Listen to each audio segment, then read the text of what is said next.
नमस्कार दोस्तों, आप देख रहे हैं आरकेपी न्यूज। आज हम बात करेंगे विकलांग और लकवा ग्रसित मरीजों की रिकवरी पर, जहां देवरिया के राघव नगर के वरिष्ठ चिकित्सक डॉक्टर डी के पांडे ने बेहद उपयोगी सुझाव दिए। डॉक्टर पांडे का कहना है कि सही देखभाल, नियमित दिनचर्या, संतुलित आहार और फिजियोथेरेपी से विकलांग और लकवा ग्रसित मरीज भी चलने फिरने योग्य बन सकते हैं। उन्होंने चेतावनी दी कि लगातार 8 घंटे तक बैठे रहने से नसों पर दबाव, रक्त संचार में रुकावट और बेड जैसी गंभीर समस्याएं हो सकती हैं।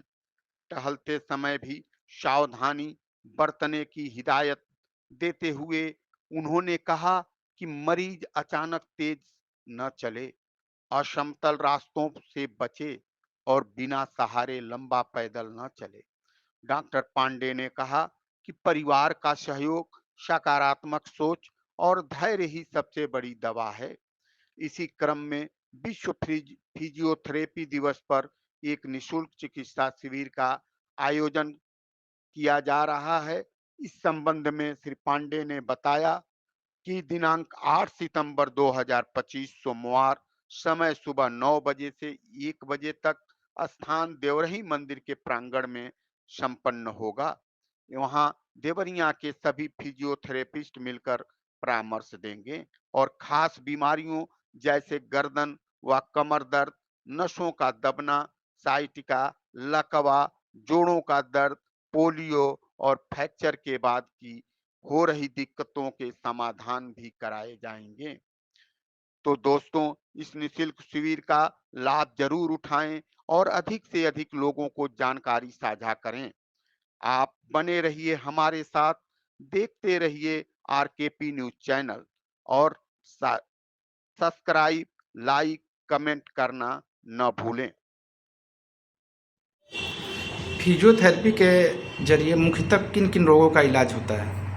फिजियोथेरेपी में देखिए बहुत सारी बीमारियां हैं जिसमें कि दर्द से रिलेटेड है, पैरालिसिस से रिलेटेड है, जिसमें कमर दर्द, घुटने का दर्द, गले का दर्द इत्यादि का इलाज फिजियोथेरेपी में बहुत अच्छे तरीके से होता है। और हम लोग फिजियोथेरेपी बिना दवा का इलाज करते हैं, एक्सरसाइज के द्वारा, कुछ इक्विपमेंट्स के द्वारा, कुछ मैनिपुलेशन के द्वारा। अच्छा, बड़े महानगरों की तुलना में देवरिया में क्या क्या उपचार नई तकनीक के जरिए फिजियोथेरेपी के माध्यम से हो रहा है? देखिए, मेरा लंबा समय हो गया, लगभग 21 साल का अनुभव हो गया। इतने दिनों में बाहर में जो होता है उससे बेहतर हम लोग करना चाहते हैं। जैसे कि हम लोग बहुत सारा इक्विपमेंट्स मंगाए हुए हैं बाहर से, उस इक्विपमेंट्स के द्वारा करते हैं, कुछ अपने हाथों के टेक्निक से करते हैं, जैसे मैनिपुलेशन के द्वारा करते हैं, एक्सरसाइज के द्वारा कराते हैं। ऐसे हम लोग अधिक से अधिक पेशेंट को ही चाहते हैं कि बड़े जगह की अपेक्षा छोटे जगह पे माने कम खर्चे में और अच्छे तरीके से इलाज किया जा सके। सर्वाइकल प्रॉब्लम आजकल बहुत ज़्यादा है युवाओं में, या जो काफ़ी ऑफिस वर्क करते हैं लोग, जी जी तो जी जी। उसमें कमर दर्द आदि में फिजियोथेरेपी कितना कारगर है या दवा कारगर है? नहीं, बहुत अच्छा आपने क्वेश्चन किया, इसलिए कि आज के समय में जो गले का दर्द है बहुत ज़्यादा लोगों में है सर, जिसको सर्वाइकल कहते हैं। क्योंकि उठने का, बैठने का जो तौर तरीका है, पोस्चर नहीं मेंटेन कर पाते हैं, और मोबाइल देखने की संख्या बहुत ज़्यादा बढ़ गई है, जिसमें कि पोस्चर मेंटेन नहीं हो पाता है। तो हमें तो पहले पोस्चर पे ध्यान देना चाहिए कि हमें उठने बैठने का तौर तरीका कैसे रखना है। जबकि मोबाइल और लैपटॉप आदमी देखने लगता है तो उसमें हमें खुद ही नहीं पता चलता है कि हम कैसे बैठें, कि पोस्चर के मेंटेन है कि नहीं है। क्योंकि जब काम में मशगूल आदमी हो जाता है और मोबाइल देखने से या तो छोटा बच्चा हो या बड़ा बच्चा, कोई भी हो, किसी भी एज के लोग हों, जब मोबाइल देखने लगते हैं तो टाइम का पता ही नहीं चलता है और वो पोस्चर मेंटेन नहीं कर पाते हैं। इस वजह से सर्वाइकल की समस्या आजकल बढ़ रही है, जिसमें फिजियोथेरेपी का बहुत अच्छा रोल है। सबसे पहले तो हम लोग बिना दवा का उसमें एडवाइस करते हैं, सलाह देते हैं कि आप पोस्चर को मेंटेन करिए, आप सीधे बैठिए और अपने टेबल के हाइट को थोड़ा मेंटेन करिए, और हमेशा सामने सीधे होकर के गर्दन को रखिए। इस पे हम लोग विशेष ध्यान देते हैं। और एक्सरसाइज कुछ छोटी-छोटी एक्सरसाइज है जिसको हम रेगुलर यदि करें, ठीक रखने के लिए, जो प्रिवेंशन कहा जाता है, तो हम उससे बच सकते हैं। अच्छा, ये जो ऑफिस वर्क करते हैं 6 घंटा 7 घंटा 8 घंटा लगातार बैठना होता है कुर्सी में, जो कमर दर्द होता है, जी, जी। तो उसमें एक्सरसाइज के अलावा बेल्ट वगैरह की भी ज़रूरत पड़ती है? बेल्ट वगैरह पहले स्टार्टिंग में नहीं, लेकिन कुछ ऐसा एक समय आता है तब जाकर के बेल्ट या किस पोजीशन पे है, किस लेवल का है, उस पे डिपेंड करता है। लेकिन ये है कि बेल्ट से थोड़ा सपोर्ट मिल जाता है। और सबसे बड़ी बात है कि जो 6 घंटा 7 घंटा जो आप बैठने की बात कहें ना, तो हम लोग तो हमेशा यही एडवाइस देते हैं कि 1 घंटा 2 घंटा बैठिए, उसका 2-4 मिनट तक वहीं पे टहल लीजिए, फिर उसके बाद से अपना काम कंटिन्यू करते रहिए। लेकिन ये है कि कंटिन्यू ना बैठें। घुटनों के दर्द में जो बुजुर्ग लोग के जी, आजकल जी, होते जी, हैं, जी। उसमें क्या कारगर है? हाँ, उसमें फिजियोथेरेपी का बहुत अच्छा रोल है, जिसमें कुछ हम लोग एक्सरसाइज करते हैं, कुछ मशीन से सिकाई करते हैं। और रेगुलर जैसे टहलने की बात है, तो टहलने के लिए हम लोग सलाह देते हैं, लेकिन बराबर जगह पर। जैसे सीढ़ियाँ चढ़ना मना है, लेकिन बराबर जगह पर टहलने में और कुछ एक्सरसाइज या रेगुलर हम करें तो उसको हम टाल सकते हैं। जो ग्रीस की समस्या जो आप बता रहे हैं, तो उसमें साइनोवियल फ्लूइड की कमी होती है, लेकिन साइनोवियल फ्लूइड के हम लोग जो सिकाई करते हैं उससे थोड़ा-सा लूज़ हो जाता है, ढीला हो जाता है, जो बचा रहता है, और उसके वजह से और कुछ एक्सरसाइज रेगुलर हम करें तो उससे बचा जा सकता है। कई लोगों में ये मिथक है कि जैसे कि हम ज़्यादा टहल लेंगे तो हमारा ग्रीस खत्म हो जाएगा, जो घुटने का केमिकल, तो वो क्या सही है क्या? नहीं, ऐसा नहीं है। हम वही कहें कि कहाँ टहलना है, ये भी डिपेंड करता है कि बराबर जगह पे हम टहलें, और ख़ास करके हार्ड जैसे कि रोड पे ना टहलें। हम ऐसी जगह पे टहलें जहाँ मिट्टी हो। मिट्टी पे यदि टहलेंगे तो हमारा घुटने का जो दबाव पड़ता है ना, कम पड़ेगा, और वही हार्ड पे सरफेस पे टहलेंगे तो थोड़ा-सा दबाव ज़्यादा पड़ेगा उस पे। तो इसलिए हम हमेशा सलाह ये दें कि बराबर जगह पे टहलें और मिट्टी वाली जगह पे टहलें। जैसे कि यहाँ पे मान लीजिए कि स्टेडियम है, स्टेडियम के अंदर आप जाइए, अंदर टहलिए। वही जो सराउंडिंग स्टेडियम के आस-पास लोग टहलते हैं, तो हार्ड सर्किल है, माने रोड है, तो रोड पे ज़्यादा दबाव पड़ता है। दवा के साथ-साथ फिजियोथेरेपी कितना सही है?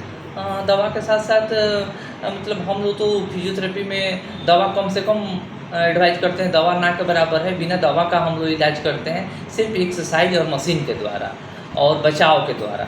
यदि हमें लगता है कि बहुत सारे पेशेंट को हम कन्विंस कर देते हैं, तो उससे फिर रिटर्न जब पेशेंट आता है तो हमें लगता है कि 90% रिकवरी तो वैसे ही हो जाती है, सिर्फ कन्विंस करने से और एक्सरसाइज गाइड करने से।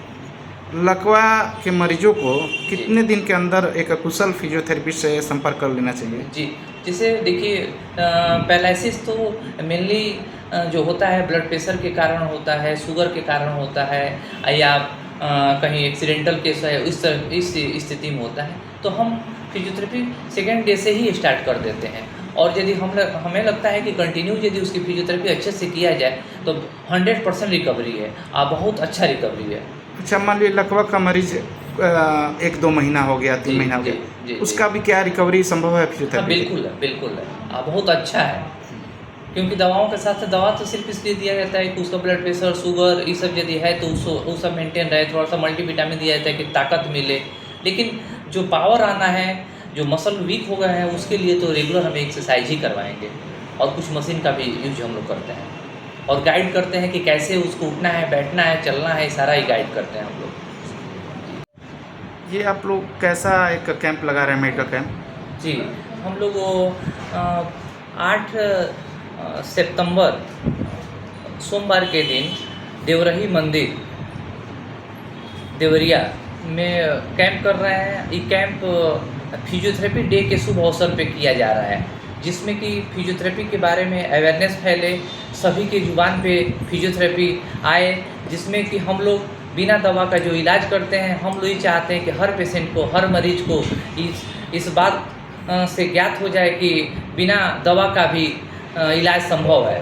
तो हम लोग यहाँ पे उसके फिजियोथेरेपी के डे के उपलक्ष्य में कैंप लगा रहे हैं, और ये कैंप देवरही मंदिर देवरिया में किया जाएगा। और इसमें बहुत सारे डॉक्टर माने फिजियोथेरेपी डॉक्टर जो एम्स से आ रहे हैं, देवरिया के ज़िले के जितने फिजियोथेरेपिस्ट हैं सभी उसमें सहभागी होंगे, जिसमें doctor DK. Pandey, doctor Prashant Mishra Bhatni से, डॉक्टर आलोक पाठक सलेमपुर से, डॉक्टर के.डी. मिश्रा देवरिया से, डॉक्टर नरेंद्र त्रिपाठी देवरिया से, डॉक्टर विक्रांत चौहान एम्स से गोरखपुर से आ रहे हैं।